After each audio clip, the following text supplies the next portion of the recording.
ఒక్కసారిగా చప్పట్లు కొట్టి దైవ సేవకులకి సమయాన్ని ఇద్దాం. రెవరెండ్ డాక్టర్ గ్రిప్సన్ అయ్య గారు.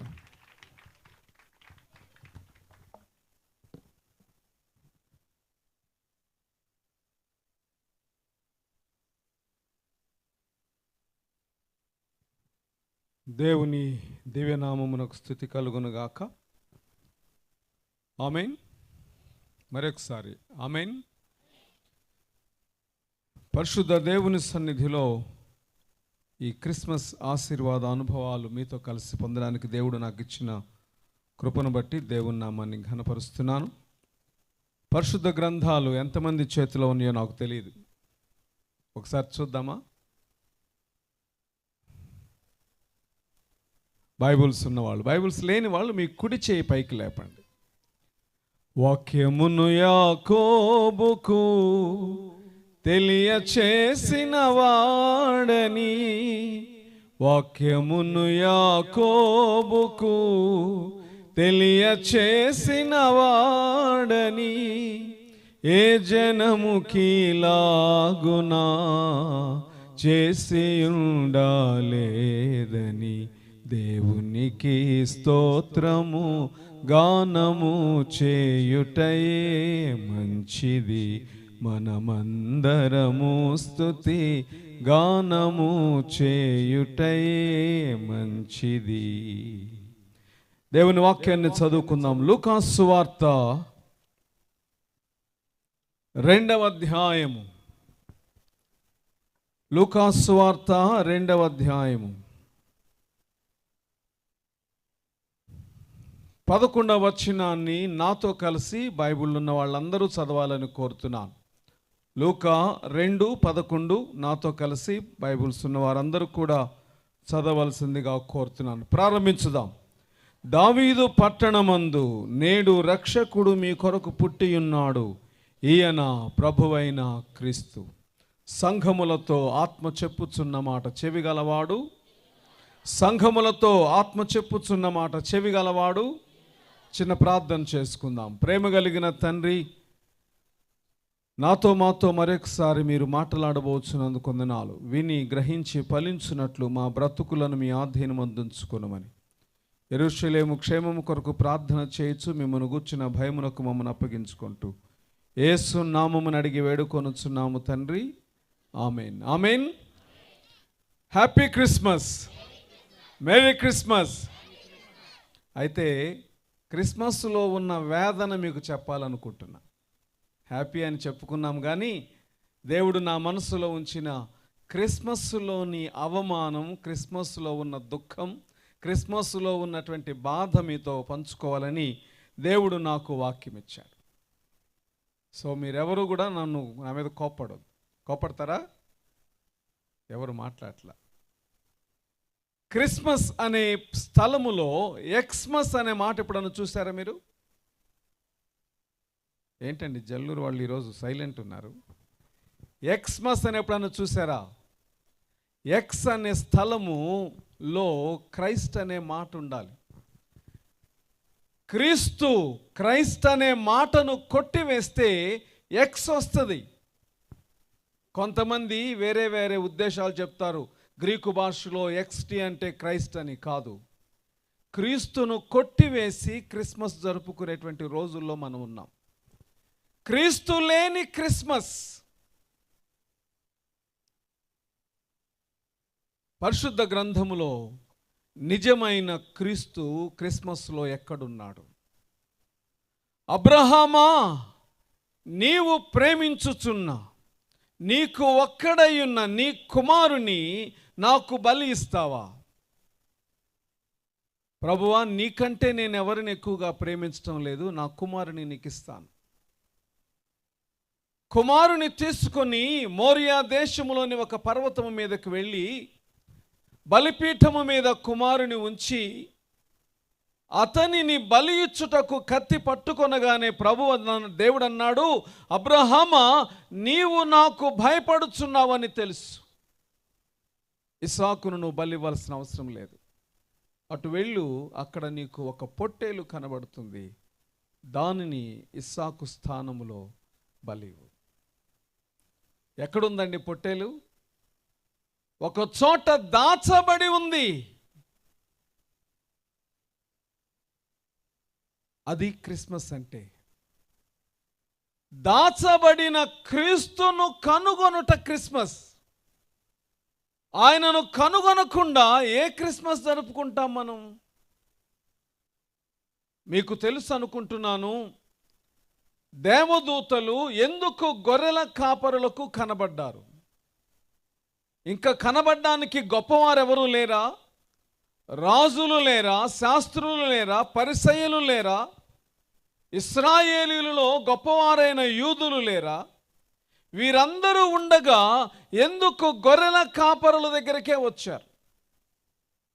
ఇంకా ఆశ్చర్యకరమైన విషయం ఏంటంటే చూడండి, లూకా 2:8. ఆ దేశములో కొందరు గొర్రెల కాపరులు పొలములో ఉండి, తర్వాత చదవండి.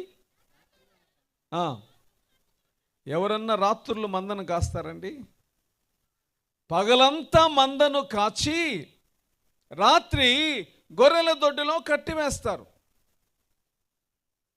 పగలు వాటిని పొలములోకో ఏ పంట పొలంలోనో తీసుకుని వెళ్తారు, రాత్రి వాటిని ఒక చోట కట్టివేస్తారు. ఇక్కడ వింతైన మాట ఏంటంటే, గొర్రెల కాపరులు రాత్రి వేళ తమ మందను కాచుకొనుచుండగా, రాత్రిపూట ఎందుకు వాళ్ళు మందను కాయుచున్నారు?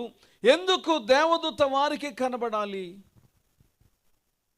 గొర్రెల కాపరులారా, మీరు మందను కాయుచున్నారు, ఆ మందను రాత్రి వేళ ఎందుకు కాయుచున్నారని అడిగితే వాళ్ళు చెప్పే జవాబు ఏంటంటే, యెరూషలేము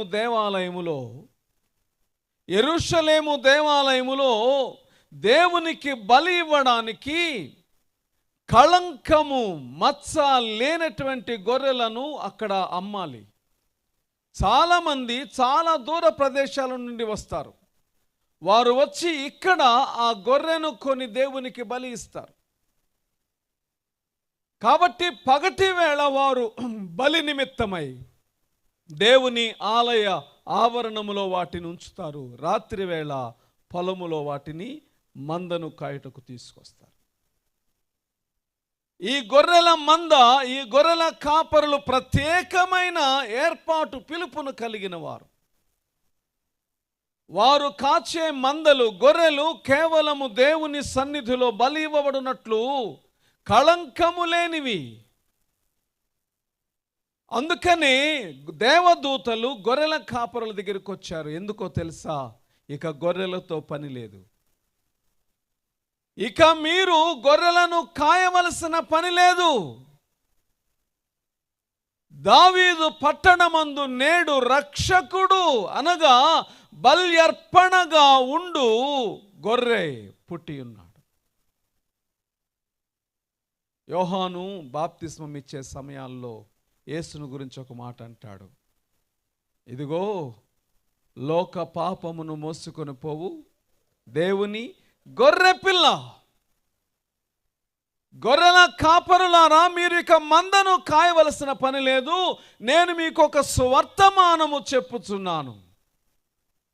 దావీదు పట్టణమందు నేడు రక్షకుడు, ఒక గొర్రె పిల్ల మీ అందరి నిమిత్తమై, మనందరి నిమిత్తమై ప్రాణము పెట్టుటకు పుట్టి ఉన్నాడు. ఆయన ప్రభువైన క్రీస్తు. కొన్ని మాటలను మీరు సరిగా గమనించండి. మరియమ్మ దగ్గరికి వచ్చిన దేవదూత యేసును గూర్చి ప్రకటించాడు. యోసేపు దగ్గరికి వచ్చిన దేవదూత యేసు అను పేరు పెట్టుదు అన్నాడు.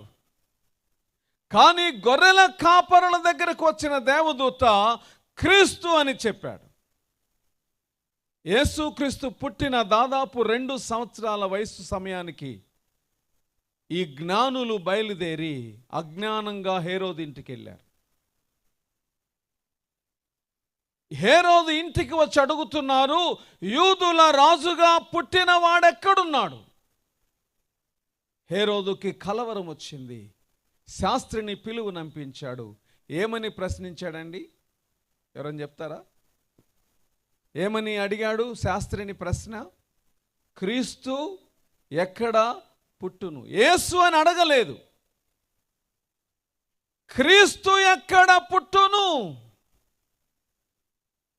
ఎవరి క్రీస్తు? క్రిస్మస్లో ఈనాటి క్రైస్తవులకు తెలియని క్రీస్తు ఎవరు? ఈనాటి ఎక్స్మస్ జరుపుకునేటువంటి వాళ్ళకి లేని ఆ క్రీస్తు ఎవరు? ఎవరు క్రీస్తు అంటే ఎవరు? ఇందాక పాస్టరమ్మ గారు చెప్పారు, నేను అది మళ్ళా చదవాలనుకుంటున్నాను. లూకాసు వార్త 2వ అధ్యాయము, లూకాసు వార్త 2వ అధ్యాయము 25 నుండి 33 వరకు చదువుతున్నాను, జాగ్రత్తగా వినండి. లూకాసు వార్త 2వ అధ్యాయం 25 నుండి 33 వరకు. యెరూషలేము నందు సిమియోను ఒక మనుష్యుడుండెను. అతడు నీతిమంతుడును భక్తిపరుడునయుండి ఇశ్రాయేలు యొక్క ఆదరణ కొరకు కనిపెట్టువాడు. పరిశుద్ధాత్మ అతని మీద ఉండెను. అతడు ప్రభు యొక్క క్రీస్తును చూడక మునుపు మరణము పొందడని అతనికి పరిశుద్ధాత్మ చేత బయలుపరచబడి ఉండెను. ఆత్మవశుడై అతడు దేవాలయములోనికి వచ్చెను. అంతటా ధర్మశాస్త్ర పద్ధతి చొప్పున ఆయన విషయమై జరిగించుటకు తల్లిదండ్రులు శిష్యువైన యేసును దేవాలయములోనికి తీసుకొని వచ్చినప్పుడు అతడు తన చేతులలో ఆయనను ఎత్తుకొని దేవుని స్తుతించుచు ఇట్లా, నేను నాథా, ఇప్పుడు నీ మాట చొప్పున సమాధానముతో నీ దాసుని పోనిచుచున్నావు. ఈ మాట నాతో చదవండి తర్వాత అందరూ. అన్యజనులకు నిన్ను బయలుపరచుటకు వెలుగుగాను నీ ప్రవక్తలైన ఇశ్రాయేలీయులకు మహిమగాను నీవు సకల ప్రజల ఎదుట సిద్ధపరచిన నీ రక్షణ నేను కన్నులారా చూచి తిని. యోసేపును అతని తల్లియు ఆయనను గూర్చి చెప్పబడిన మాటలను విని ఆశ్చర్యపడిరి.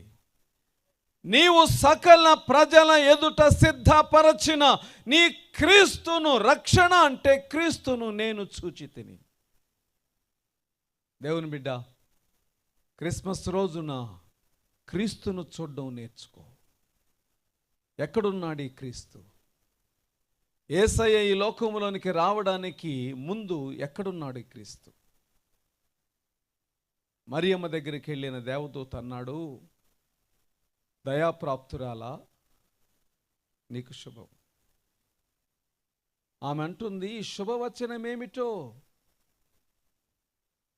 నీవు గర్భవతి అయి. ఆమెకు అనుమానం వచ్చింది, అమ్మా,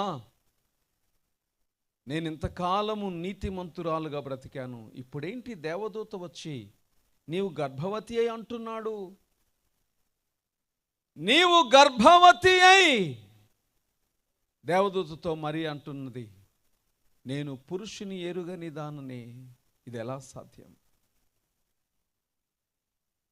పరిశుద్ధాత్మ నిన్ను కమ్ముకొనును, నీవు కుమారుని కంటావు, ఆయనకు యేసు అని పేరు పెడతావు. వినటానికి చాలా బాగుంది. ఆమెకు కూడా చాలా బాధగా ఉంది. అందరికీ ఆనందమే, మనకి యేసు పుట్టాడు, కానీ ఆమెకు బాధగా ఉంది. ఎందుకో తెలుసా? ఇంతకాలము నీతిమంతురాలని పిలువబడిన ఆమె గర్భవతి అయితే లోకమేమంటుందండి? లోకము ఏమంటుంది? నేను పురుషుని ఎరుగని దానను పరిశుద్ధాత్మ వలన గర్భవతి అయ్యానని చెప్తే నమ్ముతారా? యోసేపే నమ్మడానికి ఇష్టపడలేదు. బైబిల్లో ఏముందంటే, యోసేపు దానిని విన్నప్పుడు ఆమెను అవమానపరచనొల్లక, ఆమెను అవమానించడానికి ఇష్టపడక అతనికి కూడా నమ్మకం లేదు. రహస్యముగా విడనాడాలని అనుకున్నప్పుడు దేవదూత యోసేపు దగ్గరకు వచ్చి చెప్పాడు, ఆమె పరిశుద్ధురాలు, నీతిమంతురాలు, దేవుని వలన కృప పొంది పరిశుద్ధాత్మ వలన ఆమె గర్భవతి అయింది. దేవుని బిడ్డ, నీకు తెలుసా క్రీస్తు పుట్టుకకు అక్కడ ప్రారంభం ఏంటో తెలుసా? ఒక స్త్రీ ప్రభువుని లోకములోనికి తేవడానికి, అవమానించబడడానికి ఇష్టపడుట క్రిస్మస్లోని ఆనందం. ఎంత దీనాతి దీనమో ఓ యేసయ్యా, నీ జననమెంత దయనీయమో, తలచుకుంటే నా గుండె తడబడి కరిగి కరిగి నీ రగుచున్నది. నిజమే, క్రీస్తు పుట్టుక అనే ఆనందము మనందరము సంతోషంగా జరుపుకుంటున్నాము. కానీ యేసు పుట్టడానికి ఒక నీతిమంతురాలు సర్వలోకము ఎదుట అవమానానికి అప్పగించబడిందని ఎంతమంది క్రైస్తవులకు తెలుసు? అవమానం అనే దానిలో నుంచి యేసయ్య వచ్చాడండి. యోసేపు దగ్గరికి వెళ్ళిన దేవదూత అన్నాడు, ఆమెను చేర్చుకొనుటకు భయపడవద్దు, వెనుకాడవద్దు, ఆమె నీతిమంతురాలు. ప్రధానము చేయబడిన కన్యక గర్భవతి అయినప్పుడు అతడు ఆమెను అవమానించడానికి ఇష్టపడక అనుమానించి వదిలేయాలనుకుంటే దేవదూత ఆమెను చేర్చుకోమని చెప్పినప్పుడు ఆమెను తీసుకొని బయలుదేరాడు ప్రయాణం. లోకము గుసగుసలాడుతుంది యోసేపు క్యారెక్టర్ని గురించి. యోసేపు నీతిని అవమానించి బహుమానముగా అతనిని హేళన చేసిన వారెందరో. కానీ వాటన్నిటిలో యోసేపు ఎరిగినది ఒక్కటే, దేవుడు ఆమెను గూర్చి చెప్పించిన సాక్ష్యము కంటే లోకములో ఉన్న అవమానము నాకు గొప్పది కాదు. ఈనాడు క్రైస్తవుడు క్రీస్తును గూర్చిన జ్ఞానము చెప్పుకోవడానికి కూడా సిగ్గుపడుతున్నాడండి. క్రైస్తవుడనని చెప్పుకోవడానికి సిగ్గుపడే క్రైస్తవులు ఎంతమందో, బైబిల్ పట్టుకొని దేవుని ఆలయానికి వెళ్ళడానికి సిగ్గుపడే క్రైస్తవులు ఎంతమందో, మోకరించి ప్రార్థించడానికి సిగ్గుపడే క్రైస్తవులు ఎంతమందో, తమ బ్రతుకులలో క్రీస్తును తమ దేవునిగా, రాజుగా, యజమానునిగా, అభిషక్తునిగా ప్రకటించడానికి సిగ్గుపడే క్రైస్తవులు ఎంతమందో. మరి మన ద్వారా క్రిస్మస్లో క్రీస్తు కనబడతాడా? పౌలు అంటాడు గలతీ 4:19, ఎవరైనా చదవండి. గలతీ 4:19 ఒక చక్కటి మాట పౌలు వ్రాయించాడు. ఈరోజు మనము నేర్చుకోవలసినటువంటి అనుభవం అదే. చదవండి ఎవరైనా. మీ విషయమై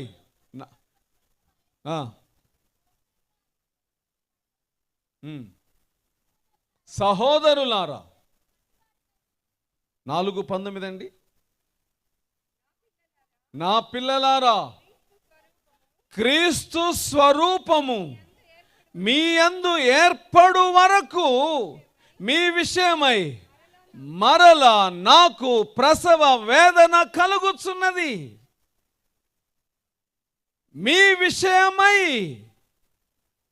క్రీస్తు స్వరూపము మీ యందు ఏర్పడు వరకు మరలా నాకు ప్రసవ వేదన కలుగుచున్నది.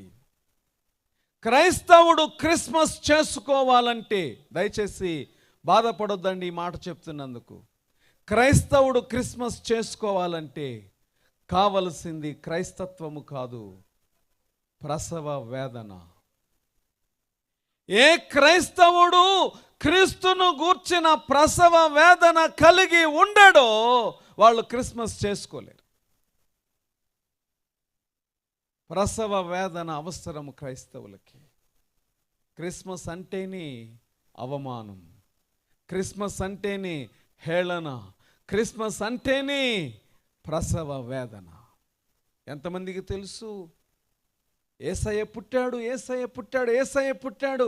కానీ వాళ్ళకి తెలియనిది ఏంటంటే ఆయన పుట్టిందే చావడానికి. నేను ఒకసారి ఒక గ్రీటింగ్ కార్డ్ చూశాను.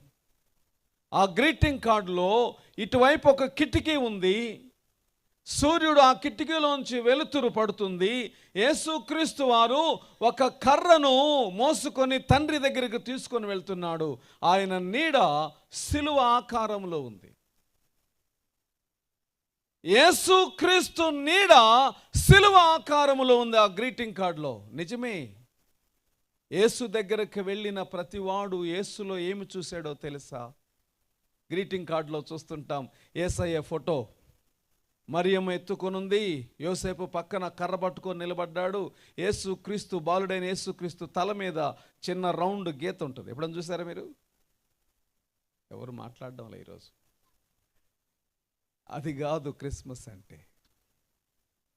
క్రిస్మస్ అంటే క్రీస్తు నీడ సిలువగా చూడగలుగుట. యేసు నొద్దకు వెళ్ళిన ప్రతివాడు యేసు క్రీస్తును చూచినప్పుడు శిలువ మరణమును చూచారు. ఇదిగో సిమియోను చిన్న బిడ్డను ఎత్తుకున్నాడు. ఎత్తుకొని అంటున్నాడు, దేవా నీవు సిద్ధపరచిన బల్యర్పణ రక్షణ నేను చూస్తాను. అంటే మన పాపములు మోపబడగా ఆయన నరకబడి చర్మము ఒలువబడి బలిపీఠము మీద ఉంచబడిన గొర్రె మాంసమును నేను చూస్తున్నాను అని అర్థం. నా పాపములు ఆయన మీద మోపబడినవి. నా కొరకు ఆయన శిలువ మీద మరణించాడు. మరణించిన రక్తము చిందించుచున్న ఆ క్రీస్తును నేను చూచుచున్నాను. ఎప్పుడు చూశాడో తెలుసండి సిమియోను క్రీస్తుని? ఆ బల్యర్పణను యేసు 8 దినములు ఉన్నప్పుడే చూశాడు. యేసు పెద్దవాడై చచ్చిపోయాక కాదు, 8 దినముల వయస్సులో యేసును బలిపీఠము మీద ఉంచబడిన మాంసపు ముద్దగా చూశాడు. గొర్రెల కాపరులు క్రీస్తును ప్రకటించగానే వెళ్ళారు. యేసు ఉన్న చోటికి వెళ్ళారు. యేసును చూచారు, మరియను చూశారు, యోసేపును చూచారు. బయటకు వచ్చి వాళ్ళు యేసును చూశారు, మరియను చూశారు, యోసేపును చూశారు. బయటకు వచ్చి ఏముందండి బైబిల్లో? ఎవరైనా చెప్పగలరా? ఎవరు చెప్తారు? బైబిల్లో ఏముందంటే, వారు తాము విన్న వాటిని కన్న వాటిని, ఎంత చక్కటి మాట, తాము విన్న వాటిని కన్న వాటిని వెళుతూ ప్రచురము చేశారట. ఏమి విన్నారు? ఏమి చూశారు? ఏమి విన్నారు? ఇదిగో లోక రక్షకుడు దావీదు పట్టణమందు పుట్టి ఉన్నాడు, ఈయన యేసు అని చెప్పలేదు అక్కడ. క్రీస్తు అంటే నీ కొరకు ప్రాణం అర్పించుటకు పుట్టిన రక్షకుడు. దావీదు పట్టణమందు నేడు రక్షకుడు మీ కొరకు పుట్టి ఉన్న అడిగిన ప్రభు అయిన క్రీస్తు తాము విన్న వాటిని ప్రకటించారు. తర్వాత కన్న వాటిని, ఈ మాట నాకు చాలా ఇష్టం. కన్న వాటిని ఏమి చూశారు అక్కడ? చిన్న బాలుణ్ణి, పక్కనే ఉన్న తల్లిని, ఆ పక్కనే ఉన్న యోసేపును చూసారా? అక్కడ వారు చూసింది ఏంటో తెలుసా? దేవుని బిడ్డ, ఇక్కడ ఒకసారి మీరు గమనించండి. దేవదూత అన్నాడు, దానికి ఇదే మీ కానవాలు. ఒక శిశువు పొత్తిగుడ్డలతో చుట్టబడి పశువుల తొట్టిలో పరుండి ఉండుట మీరు చూచారు. కానీ వాళ్ళు చూసింది అది కాదు. మరణించిన యేసును తెచ్చి బట్టలతో చుట్టి సమాధిలో ఉంచగా రక్షణ అయిన యేసును చూచారు. ఇక్కడ వాళ్ళకు కనిపించింది చిన్న బిడ్డే, కానీ ఆయనలో మనందరి నిమిత్తము ప్రాణమర్పించి బట్టలతో చుట్టబడి సమాధిలో పెట్టబడిన యేసును చూచారు. అందుకే వాళ్ళు వెళ్ళి ప్రకటించింది ఏంటో తెలుసా?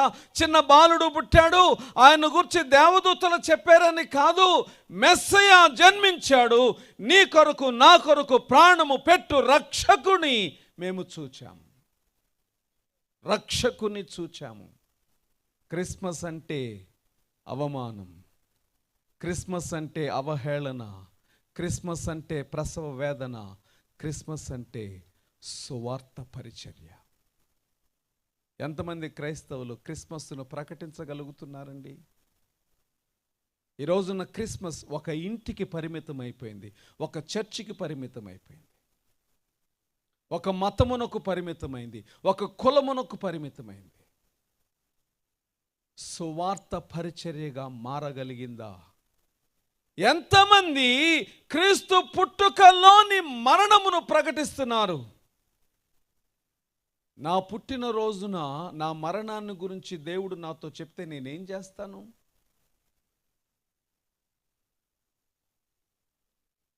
ప్రతిరోజు దేవుడు నాతో నీవు మరణించబోతున్నావని నాకు చెప్తున్నాడు అనుకోండి, నా పరిస్థితి ఏంటి? క్రీస్తు పుట్టిన రోజునే ఆయన మరణము. ప్రకటించబడింది అని మనం అనుకుంటాం. క్రీస్తు పుట్టిన రోజునే ఆయన మరణాన్ని గురించి చెప్తూ కాదండి, యేసు పుట్టక మునుపే ఫిలిప్పీ పత్రిక 2వ అధ్యాయం, పౌలు ఫిలిప్పీలకు రాసిన పత్రిక 2వ అధ్యాయం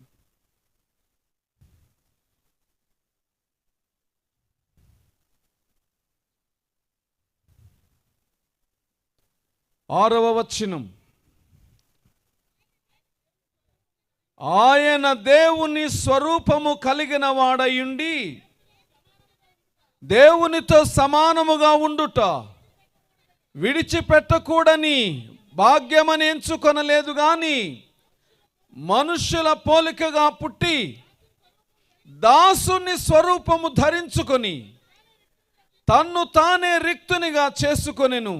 మరియు ఆయన ఆకారమందు మనుష్యుడుగా కనబడి మరణము పొందునంతగా, ఆయన శిలువ మరణము పొందునంతగా విధేయత చూపిన వాడై తన్ను తాను తగ్గించుకొనెను. క్రిస్మస్ అంటే మరణమగునంతగా తన్ను తాను తగ్గించుకొనుట. క్రిస్మస్ అంటే శిలువ మరణము పొందునంతగా రిక్తునిగా మారుట. ఎంతమంది క్రైస్తవులు క్రీస్తు కొరకు ప్రాణము పెట్టగలిగే క్రిస్మస్ చేసుకుంటున్నారు? మనుష్యుల పోలికగా పుట్టి దాసుని స్వరూపము ధరించుకొని శిలువ మరణము పొందినంతగా తన్ను తాను తగ్గించుకొనెను. అది క్రిస్మస్ అంటే. బాలుడుగా పుట్టడం చిన్న విషయం కాదండి. దేవునితో కూడా ఉండుట సమానమైన భాగ్యమని ఎంచుకొనక రిక్తునిగా చేసుకొని దాసుని స్వరూపము ధరించుకొని పుట్టుట, పాపులైన నరుల మధ్య పుట్టి పాపుల కొరకు ప్రాణము పెట్టుటకు తన్ను తాను మరణించునంతగా తగ్గించుకొనుట చిన్న విషయం కాదు. క్రిస్మస్ అంటే మరణించుటకు సిద్ధపడి పుట్టుట. ఒట్టి బాలుడైన యేసు పుట్టుట కాదు, మరణించుటకు సిద్ధపడిన క్రీస్తు. హెబ్రీ పత్రిక 2వ అధ్యాయం, పౌలు హెబ్రీలకు రాసిన పత్రిక 2వ అధ్యాయం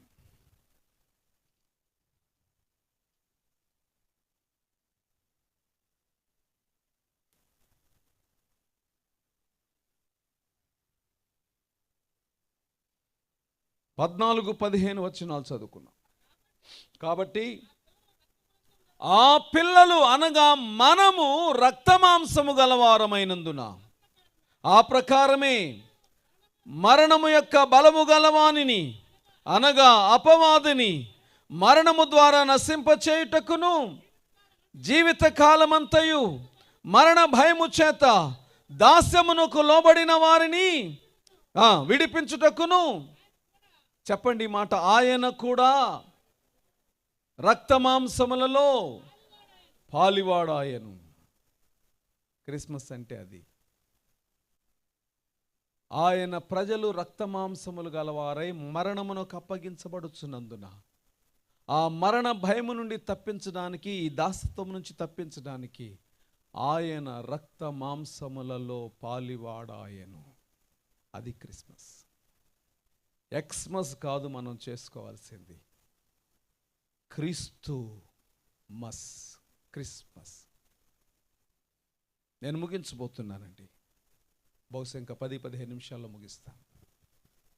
క్రిస్మస్లో దాగిన క్రీస్తును కనపరచాలన్నది నా ఆశ. Christ, CHRIST. ఒక్కొక్క అక్షరాన్ని గురించి మీరు గమనించండి. మొదటి మాట సి. ఈ మాటకు అర్థం ఏంటో తెలుసా? క్రీస్తు కొరకు ప్రాణము పెట్టగల పరిశుద్ధులమై బ్రతుకుట. క్రీస్తు కొరకు ప్రాణము పెట్టగల పరిశుద్ధులమై పండుగను జరుపుకొనుట. కాన్సెక్రేషన్. సి అంటే కాన్సెక్రేషన్. దేవా, ఈ క్రిస్మస్ దినమున రాబోయే దినాలలో నీ కొరకు ప్రాణము పెట్టగల అర్పణగా నేను ఉండునట్లు నన్ను ప్రతిష్ఠించుము అని ప్రార్థన చేయగలిగిన వాడు క్రిస్మస్ ఆనందాన్ని ఆత్మీయంగా అనుభవించగలడు. సి కాన్సిక్రేషన్, ప్రతిష్ఠితమైన బ్రతుకు. దేవుని బిడ్డ, క్రిస్మస్ నిజంగా జరుపుకున్న వాళ్ళు ఎవరో తెలుసా మీకు?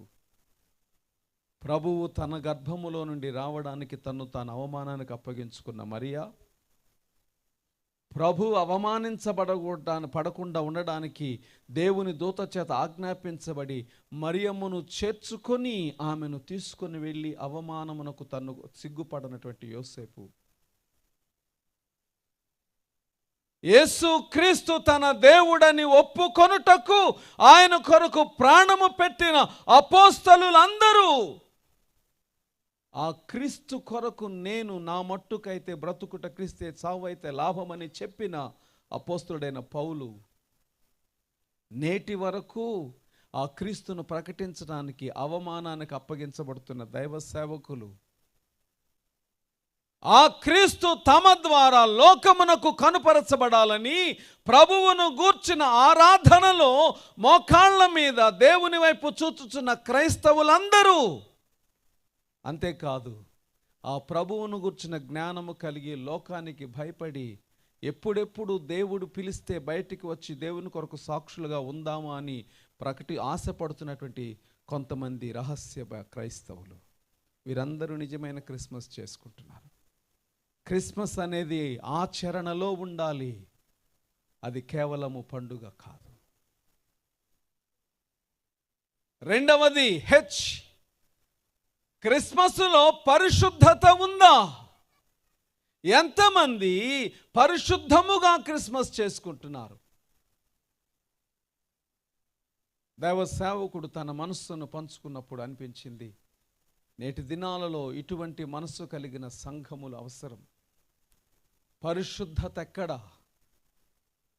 ఈరోజు నీ కొరకు నా కొరకు ప్రాణము పెట్టడానికి పుట్టిన యేసు పరిశుద్ధుడై ఉన్నప్పుడు, హెబ్రీ పత్రిక 5వ అధ్యాయములు అంటది, ఆయన శరీరధారి అయి ఉన్నప్పుడు మన నిమిత్తమై అంగీకరించబడడానికి కన్నీటిని, రోదనను, వేదనను కలిగి ఉన్నాడని. ఈ రోజున దేవుని చేత అంగీకరించబడడానికి పశ్చాత్తాపం ఎక్కడా క్రైస్తవుని జీవితంలో? పరిశుద్ధత క్రైస్తవుడికి కాకపోతే క్రిస్మస్ లేదు. క్రిస్మస్ లేదండి.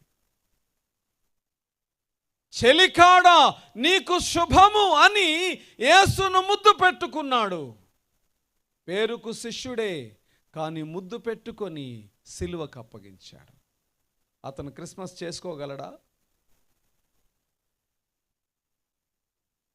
నేను నిన్ను ఎరుగనని చెప్పను అన్నాడు. కోడి మారు కుయ్యగానే ఏడ్చాడు. అతను క్రిస్మస్ చేసుకోగలడా? యేసును పట్టుకోగానే పారిపోయారు. వారు క్రిస్మస్ చేసుకోగలరా? వాళ్ళెవరు క్రిస్మస్ చేసుకోలేరు. కానీ ఆ తరువాత మారు మనస్సు పొంది ప్రభువును ప్రకటించడానికి ప్రాణం అర్పించారు. వారు క్రిస్మస్ చేసుకోగలరు. నీ జీవితంలో క్రిస్మస్ చేసుకునేంత పరిశుద్ధత ఉందా అంటే అర్థం ఏంటంటే, క్రీస్తును మోయడానికి పరిశుద్ధులై ఉండాలండి. యేసు సిలువ మోస్తున్నాడు. ఆ సిలువను మోస్తున్న ఆయనను చూచి వీళ్ళకే బాధ అనిపించింది. రోమా సైనికులకే బాధ అనిపించి అటు వెళ్తున్న ఒక వ్యక్తిని పట్టుకొని, రా యేసు సిలువ మోద్దు అంటే బట్టలు విడిచి పారిపోయాడంట. ఇంకొక అతను వచ్చి మోసాడు. ఎవరు పరిశుద్ధులు? పారిపోయిన వ్యక్తి, మోసిన వ్యక్తి. క్రిస్మస్ చేయాలంటే సిలువను మోసే పరిశుద్ధత కావాలి. మూడవది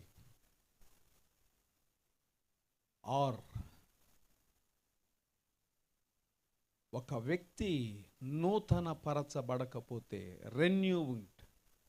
రెన్యూడ్ నూతన పరచబడిన జీవితం లేకపోతే క్రిస్మస్ చేసుకోవద్దు. ఎందుకంటే మారు మనస్సు లేకుండా మతపరమైన క్రిస్మస్ ఎంతకాలం చేస్తాం? ఈరోజు క్రిస్మస్ చేస్తాను, నెక్స్ట్ ఇయర్ క్రిస్మస్ చేస్తాను, అవతల ఇయర్ క్రిస్మస్ చేస్తాను, కానీ క్రీస్తును నేను మోయట్లేదు కదా. ప్రభువు నాలో ఇతరులకు కనబడుట లేదు కదా. దేవుని బిడ్డ, ఏ క్రైస్తవుని బ్రతుకులో సిలువ వేయబడిన క్రీస్తు కనబడతాడో వాళ్ళు క్రిస్మస్ ధైర్యంగా చేయగలరు. ఎందుకంటే వారి జీవితాలు నూతనపరచబడినాయి. వారి మీద దేవుడు తన ఊపిరిని ఊది వారి ఆత్మలను పరిశుద్ధపరచాడు. నాలుగవది నాకు చాలా బాధకరమైనది, చెప్పడానికి కూడా కష్టమే నాకు ఆ మాట. అంటే ఇండిగ్నేషన్. చాలామందికి తెలియంది ఏంటంటే క్రిస్మస్లో దేవుని ఉగ్రత కూడా దాగి ఉంది. తెలుసా? క్రిస్మస్లో దేవుని ప్రేమను చూస్తాం, క్రిస్మస్లో దేవుని యొక్క అర్పణ చూస్తాం, సమర్పణ చూస్తాం, మనుషుల తగ్గింపు అన్నీ చూస్తున్నాం. కానీ క్రిస్మస్లో దాగిన దేవుని ఉగ్రతను ఎంతమంది చూస్తున్నారు? క్రిస్మస్లో దాగిన దేవుని కోపాన్ని ఎంతమంది చూస్తున్నారు? యోహాను సువార్త 3వ అధ్యాయం. యోహాను సువార్త 3వ అధ్యాయం.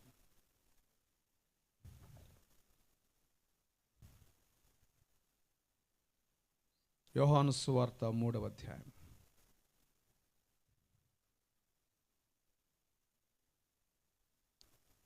పద్దెనిమిదవ వచనం. ఆయన యందు విశ్వాసముంచువానికి తీర్పు తీర్చబడదు.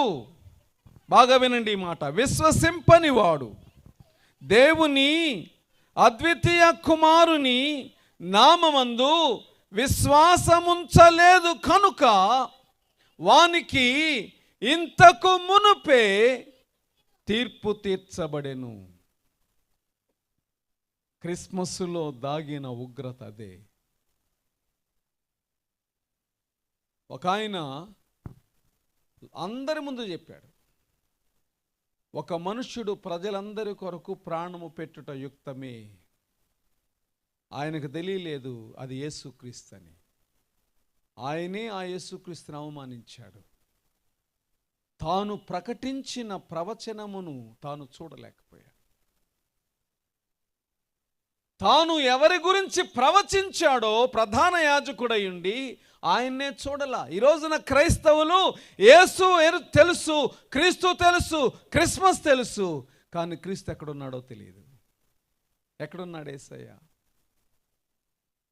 హేరోదుకి యేసయ్య ఎక్కడున్నాడో తెలియక జ్ఞానులు వెనక్కొచ్చి చెప్పలేదు కాబట్టి 2 సంవత్సరాల వయసులోపున్న పిల్లలందరినీ చంపించేశాడంట. అందుకే రామాలో అంగలార్పు వినబడెను అనే మాట వినబడుతుంది. చాలామందికి ఈరోజు యేసయ్య ఎక్కడున్నాడో తెలియదు.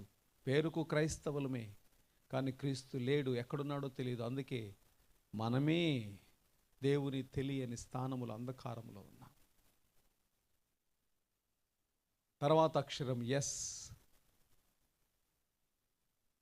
సాక్రిఫిషియల్ లైఫ్ కావాలి. యేసయ్య అందరి పాదాలు కడుగుతున్నాడంట. పేతురు దగ్గరికి వచ్చాడు. పేతురు దగ్గర నీళ్లు పెట్టి కాళ్ళు కడగాలనుకుంటే పేతురు అన్నాడు, నువ్వు నా పాదాలు కడగొద్దయ్యా అన్నాడు. యేసయ్య అన్నాడు, నేను కడకపోతే నాలో నీకు పాలు లేదు. పేతురుకి బాధ అనిపించి అన్నాడు, నా కాళ్లే కాదయ్యా, నా ఒళ్ళంతా గడుగు అన్నాడు. దేవుడు అన్నాడు, ఒకసారి స్నానము చేసినవాడు మరలా స్నానము చేయను, కాళ్ళు కడుక్కుంటే చాలు. దేవుని బిడ్డ, మనలో బలహీనతలుంటాయి, ఎవరు కాదనలేరు. మనలో బలహీనతలుంటాయి, కానీ ఆ బలహీనత ప్రభువును అవమానపరిచేది కాకూడదు. ప్రభువును ఘనపరచటానికి తన్ను తాను అప్పగించుకున్నదిగా ఉండగా. నేను మొన్న మధ్య ఒకటి చదివానండి. మొదటి ప్రపంచ యుద్ధములో జర్మనీ వాళ్ళందరూ ఒకవైపు, మిగిలిన దేశాలన్నీ ఒకవైపు యుద్ధం చేసుకుంటున్నారంట. జర్మనీ వాళ్ళు ఈ వైపు నుంచి, మిగిలిన దేశాల వాళ్ళు ఈ వైపు నుంచి యుద్ధం చేస్తూ ఉన్నారు. ఆ యుద్ధం జరిగే టైంలో డిసెంబర్ 25 వచ్చింది, క్రిస్మస్ రోజు. జర్మనీ వాళ్ళకు గుర్తొచ్చింది, ఇది క్రిస్మస్ కదా. యుద్ధం ఆపేసి పాటలు పాడుతున్నారు. యుద్ధం ఆపేశారు, పాటలు పాడుతున్నారు. క్రిస్మస్ పాటలు పాడుకుంటూ వస్తుంటే వీళ్ళందరికీ డౌట్ వచ్చింది, ఒకవేళ అట్లా మన మీదకి రహస్యంగా యుద్ధానికి వస్తారేమో, ఆయుధాలు దాచిపెట్టుకొని అనుకున్నారు.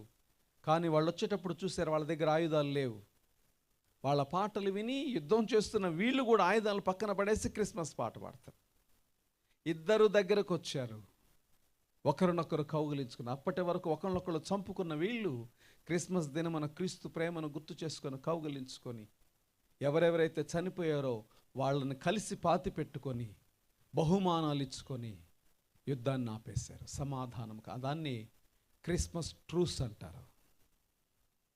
క్రిస్మస్ రోజు మనకు కావలసింది ప్రాణము పెట్టగల క్షమించే జీవితం, క్షమించబడే జీవితం. ఈరోజు నేను మీకు మాట చెప్పాలనుకుంటున్నానండి. మీలో ఎవరికైనా ఎవరి మీదైనా కోపము, ద్వేషముంటే ఈ దినమున క్షమించండి, క్షమించబడండి, నిజ క్రిస్మస్ ఆనందాన్ని జరుపుకోండి. ఆమేన్. క్షమించండి, క్షమించబడండి, బేషరతుగా, ఎటువంటి షరతులు లేకుండా క్షమించండి, క్షమించబడండి. నిజ క్రిస్మస్ ఆనందం మనస్సులో పెళ్ళుబుగుతుంది. Sacrificial life. చివరిగా క్రిస్మస్లో దాగిన CHRIST,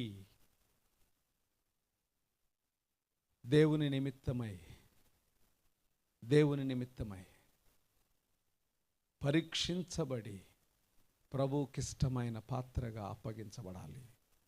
tested to be given for his glory.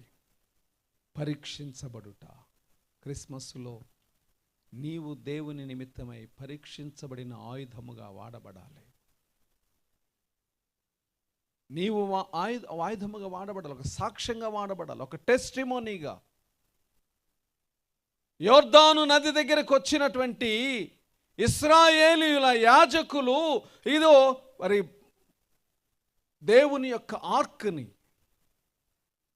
మందసపు పెట్టెను మోస్తున్నారు. ఆ యాజకులు వచ్చి యోర్దాను నది అంచులు దగ్గరికి కాళ్ళు పెట్టగానే నీరు ఆగిపోయిందంట. పైన ఆగిపోయింది నీరు, ఆరిన నేల వచ్చింది. ఇశ్రాయేలీలు దాటి వెళ్తున్నారు. వాళ్ళతో ఏమన్నారో తెలుసా? అయ్యా, మధ్యలో రాళ్ళు తీసుకొని వెళ్ళండి. రాళ్ళు తీసుకుని వీళ్ళు అక్కడ పెట్టారు ఒక కుప్పగా. ఈ యాజకులు దాటగానే నీళ్లు మళ్ళా ప్రవహించినాయి. అక్కడ ఏమన్నారంటే, ఈ రాళ్ళు ఏంటి ఇక్కడ? ఈ రాళ్ళు గుండ్రంగా ఉన్నాయి. ఒక రాయిని తీసుకుంటే అనేక ఆకారాలు ఉంటాయి, పదునుగా ఉంటాయి, మరి నొక్కులు పోయి ఉంటాయి. కానీ ఈ రాళ్ళు గుండ్రంగా ఉన్నాయి. అంటే ఈ నదీ ప్రవాహము, నీటి ఒరవడి వలన అవి తమ యొక్క అసలైన ఆకారాన్ని కోల్పోయి గుండ్రంగా మారినాయి. మీ పిల్లలు, మీ పిల్లల పిల్లలు వచ్చి ఏంటి రాళ్ళు, ఈ కుప్ప ఏంటి అని అడిగితే మీరేం చెప్పాలంటే, ఇది సాక్ష్యము, సాక్షి కుప్ప. ఆరిన నేలను మేము యోర్దాను నదిని దాటి.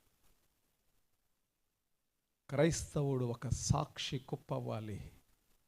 యోర్దాను నది ఒరవడికి తమ యొక్క బలహీనమైన బ్రతుకులను కోల్పోయి గుండ్రంగా ప్రభువు కొరకైనటువంటి ఆశీర్వాదంగా మారిన రాయిగా మారగలగాలి. అది క్రిస్మస్. ఇస్సాకు, నీ కొరకు అక్కడ ఒక గొర్రె పిల్ల ఉంది, హ్యాపీ క్రిస్మస్. ఇస్సాకు కదా హ్యాపీ క్రిస్మస్, ఎందుకంటే తన కొరకు ఒక గొర్రె పిల్ల. క్రైస్తవుడా, క్రీస్తుని ఎరుగని వారలారా, మీ పాపముల నిమిత్తం ఇదిగో లోక పాపములు మోసుకొని పోవు దేవుని గొర్రె పిల్ల మరణించుటకు పుట్టింది. Happy Christmas. మనందరం ఇక్కడ చేరాం. చిన్న బిడ్డలు నాట్యం వేశారు, వాక్యాలు చెప్పారు, పెద్దవాళ్ళు పాటలు పాడారు, ఇంకెన్నో ప్రోగ్రామ్స్ ఉన్నాయి. ఇవన్నీ క్రిస్మస్లో క్రీస్తును ఘనపరచుటే, మనుషులను ఘనపరచుట కాదు కదండి. అందరూ ఎందుకు చేస్తున్నారు? ఈరోజే క్రీస్తు తమ కొరకు పుట్టాడు కాబట్టి. నిజ క్రిస్మస్ ప్రభువును కొరకు తను తాను అప్పగించుటలో, ప్రసవ వేదన కలిగి ఉండటంలో ఉంది. క్రీస్తు కొరకు అవమానం పొందుటలో ఉంది. క్రీస్తు కొరకు ప్రాణం పెట్టుటలో ఉంది. Amen, amen. ఎంతమంది కోపం వచ్చిందో, ఈయన గొర్రెల కాపర్ల గురించి చెప్పకుండా, దేవదూతల గురించి చెప్పకుండా ఈయన చెప్పాడని. కానీ సత్యం అదే. క్రిస్మస్ క్రీస్తు కొరకైన బ్రతుకులో అర్పణ వంటి జీవితంలో ఉంది. Happy Christmas, merry Christmas. ఇష్టపూర్వకంగా చెప్దాం, happy Christmas, merry Christmas. God bless you. చిన్న ప్రార్థన చేసుకుందాం.